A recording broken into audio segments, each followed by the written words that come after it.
ইউক্রেনীয় ক্ষেপণাস্ত্র হামলায় রাশিয়ার আবাসিক ভবনে 7 জন নিহত হয়েছেন। এছাড়াও আহত হয়েছেন প্রায় 17 জনের মতো। তোস্কা ব্যালিস্টিক ক্ষেপণাস্ত্র এবং অ্যাডলার ও RM-70 ভ্যাম্পায়ার MLRS রকেট সিস্টেমের সমন্বয়ে বিশাল ক্ষেপণাস্ত্র হামলা হয়। একটি ফুটেজে দেখা গেছে ভবনটির অন্তত 10 তলা ধসে পড়েছে। স্থানীয় সময় সকাল 8:40 দিকে এই হামলা হয়।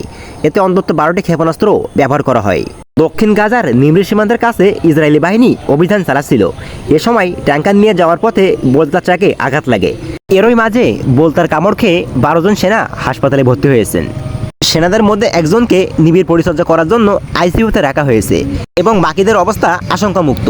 এদিকে মার্কিন প্রেসিডেন্ট জো বাইডেন বলছেন, হামাস যদি চাই আগামীকালকেই যুদ্ধবিরতি সম্ভব, কারণ এই যুদ্ধবিরতি এখন হামাসের উপর নির্ভর করছে।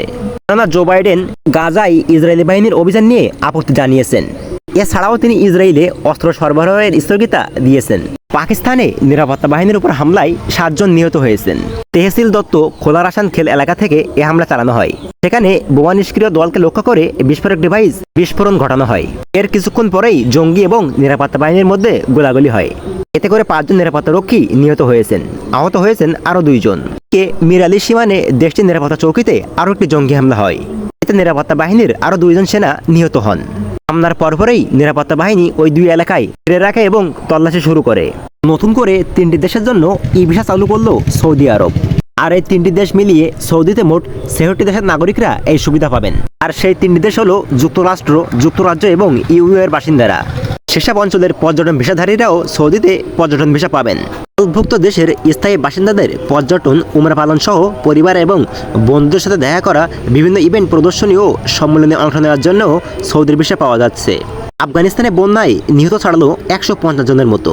মন্ত্রণালয়টির মুখপাত্র আব্দুল মতিন কানি বলছেন, উত্তরাঞ্চলের বাকনাল তাকারও স্থানে বন্যার ঘটনায় অন্তত 138 জনের মতো আহত হয়েছেন।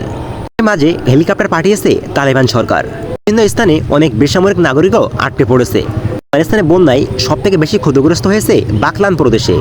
এখানে 300 জনেরও বেশি মানুষ মারা গেছে। বাড়িঘর বিধ্বস্ত হয়েছে প্রায় 1000-এরও বেশি মানুষের। বন্যায় অসংখ্য মানুষ গৃহহীন হয়ে পড়েছে। এছাড়াও রাস্তাঘাট ধ্বংস হয়ে গেছে। বন্যা কবলিত এলাকায় চিকিৎসা দল পাঠানো হয়েছে, তবে বেশ কিছু স্বাস্থ্যকেন্দ্রও ক্ষতিগ্রস্ত হয়েছে।